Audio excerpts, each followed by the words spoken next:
დადიანის 2 ნომერს რკინის ფარდა ფარავს. შენობა შეიძლება მიწასთან ნებისმიერ წამს გასწორდეს. სწორედ ამიტომ ამ შემაკავებელი ნიშნულებით გვაფრთხილებენ, რომ ტერიტორია უსაფრთხო არ არის. თუმცა მნიშვნელოვანია ის ფაქტიც, რომ სილამაზის ცენტრში გადაადგილებაც შესაძლებელია და მომსახურების მიღებაც. ვკითხულობთ, გრძნობენ თუ არა თავს უსაფრთხოდ და რატომ მუშაობენ საშიშ ზონაში. თავს უსაფრთხოდ გრძნობთ ახლა? უსაფრთხოდ არა. საშიში და ის რო იყოს ხო არ ვიმუშავებ. სიტყვას ამ ეტაპზე და მე ახლა დასკვნა რო დაიდება, მე რომ ნახავთ. ტერიტორიას აკონტროლებს პოლიციაც. გამოძიებას ამ დრომდე არ აქვს პასუხი, რამ გამოიწვია ნგრევა. საქმეში არ დევს არც ექსპერტიზის დასკვნა, რომელმაც ყველა კითხვას პასუხი უნდა გასცეს. ექსპერტიზა ორთაბილს ვიყავ ხوارცხები, მე ეგრეთ ვარ.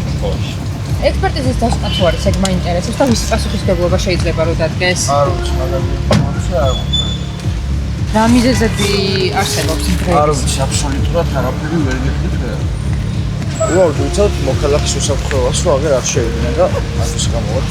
როგორც აღმოჩნდა, შენობის პირველ სართულზე ავერსის აფთიაქში რემონტი მიმდინარეობდა. დაზარალებულები ვარაუდობენ, რომ სარემონტო სამუშაოების დროს საყრდენი კედელი დაზიანდა, რამაც ნგრევა გამოიწვია. აქაც რემონტი რო იყო, მაგან აქეთა მხარეს ჩამოინგრა, რო აკეთებდნენ რემონტს და ზუსტად მაგის თავზე ჩამოინგრა და ალბათ მაგანაც დააჩქარა ეხლა. თუმცა მნიშვნელოვანია ის ფაქტიც, რომ სახლი ძველი და ავარიული იყო. ამის გამო მაცხოვრებლებთან მოლაპარაკებებს აწარმოებდნენ ინვესტორები. ავარიული შენობა, ნგრევა, რყევითია, წყალი გადიოდა. არავერ თანხმდებოდნენ რა, მაგ ეხლა ყველასთან არ ვიცი, ვერ შეთანხმდნენ და იყო ბევრ ლაპარაკები იყო და არ ვიცი ეხლა ყველა საზრი არ ვიცი, მაგრამ ვიცი რომ ზოგი თანახმა იყო, ზოგი არ იყო და ვერ შეჯერდნენ, იყო მოდიოდნენ. შენობის ჩამონგრეული ნაწილი დაცლილია მაცხოვრებლებისგან. ისინი დროებით სასტუმროში ყავთ მოთავსებული, თუმცა გამგეობა მათ ქირით გადასასვლელად ბინის მოძიებას თხოვს. თითოეული ოჯახისთვის გამოყოფილი თანხა 1000 ლარია. იმ ღამესვე გავიყვანეს სასტუმროში და კაი ყურადღება მოგვაქცეს, რომ დაგვაწყნარეს რა ხანს არც სვერპლი არ არის.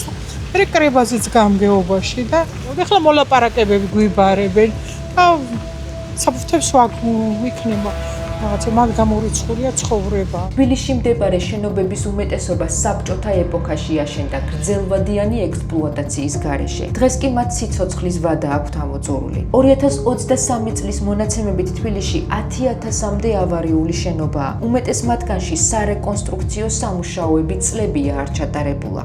ამას ემატება კონტროლის ნაკლებობა. მუნიციპალური ინსპექცია ახორციელებს სამშენებლო და სარემონტო საქმიანობის ზედამხედველობას, თუმცა კონტროლს მიღმარჩება გალამაზებულ ფასადებს ამოფარებული რეალობა.